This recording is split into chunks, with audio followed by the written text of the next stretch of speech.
परिवहन मंत्री गोविंद सिंह ठाकुर ने हिमाचल प्रदेश के निर्माणाधीन रेलवे प्रोजेक्ट के कार्यों की प्रगति की वीडियो कॉन्फ्रेंसिंग के माध्यम से समीक्षा बैठक में भाग लिया।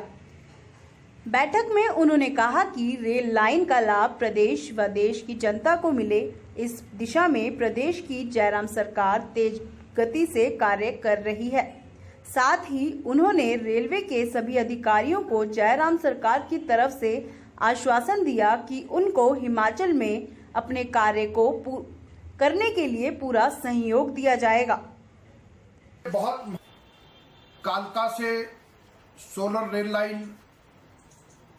शिमला रेल लाइन के बारे में, चंडीगढ़ बद्दी,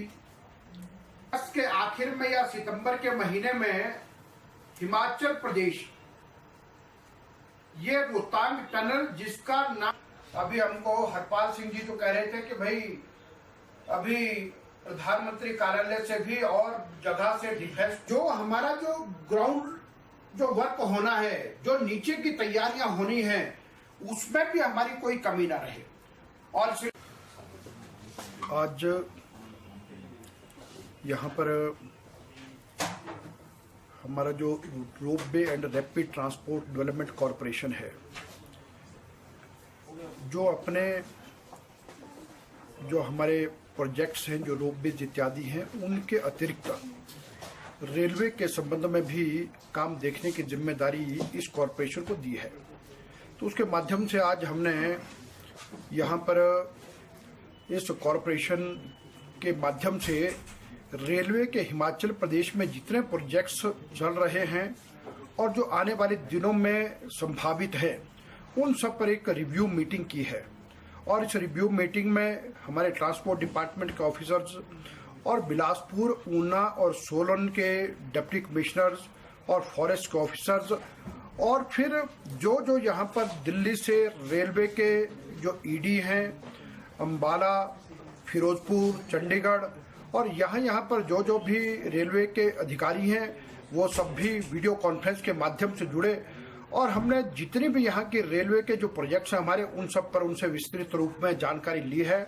और उसमें जैसे कि एक तो हमारा यह है कि भानुपल्ली से बिलासपुर और बैरी तक जो रेल लाइन का काम चल रहा है उस पर, और उसके पश्चात यह है कि जो हमारा ये जो कालका से लेकर सोलन तक और सोलन के बाद शिमला रेल लाइन के बारे में, और उसी तरह से पठानकोट, जोगिंदरनगर के संबंध में। और फिर अभी आने वाले दिनों में बहुत चैलेंजिंग सबके लिए आवश्यक है, जो देश के अंदर जो वर्तमान में वातावरण चल रहा है उसके हालात भी, और देश की सीमाओं की रक्षा के लिए भी। तो जो हमारी बिलासपुर से लेकर के मंडी, कुल्लू और लाहौल स्पीति से होते हुए लद्दाख तक की जो रेलवे लाइन है, उस प्रोजेक्ट पर भी काम हुआ, और जिस पर भारत सरकार के माध्यम से डीपीआर इत्यादि बनाने के लिए कोई 157 करोड़ रुपया जो है राशि दी गई है, और जिसका 3-4 फेजेज में उसका काम चल रहा है, और एक प्रीलिमिनरी सर्वे हो चुका है, और जो लगभग लगता है को 85,000 करोड़ रुपए तक जिसकी कॉस्ट जाएगी। अब उसमें भी आगे जो भी कोई लैंड एक्वायर इत्यादि करने के जो काम है, कोई रेवेन्यू से जुड़े काम है,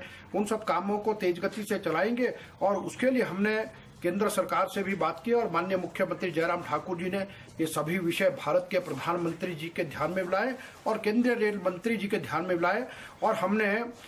रेलवे मंत्रालय को और उनके अधिकारियों को ये कहा है कि हिमाचल प्रदेश की सरकार की ओर से इन सब कामों को बढ़ाने के लिए जिस भी तरह की जो भी सहयोग की आवश्यकता है वो हम करेंगे। सर, जो लेह रेल लाइन है उसका जो सर्वे हुआ है, क्या वो फाइनल स्टेज में पहुंच गया है? उसको आगे गति कैसे दी जाएगी? देखिए, वो हम ये कह सकते हैं कि दुनिया के सबसे ऊंचाई वाले क्षेत्र में जाने वाली एक रेल लाइन होगी, और इसलिए उसका जो सर्वे और इत्यादि जितनी चीजें हैं, उनको दुनिया की जो सबसे, हम ये कह सकते हैं कि जो विश्व स्तर की जो सबसे जो अच्छी जो टेक्नोलॉजी है, उसके माध्यम से उसके सबके काम चले, लेकिन उसको बहुत तेज गति से सभी लोग कर रहे हैं। तो इसलिए अब जैसे सब फाइनल होता तो उसके बाद इसको प्रारंभ करने के लिए आगे बढ़ेंगे।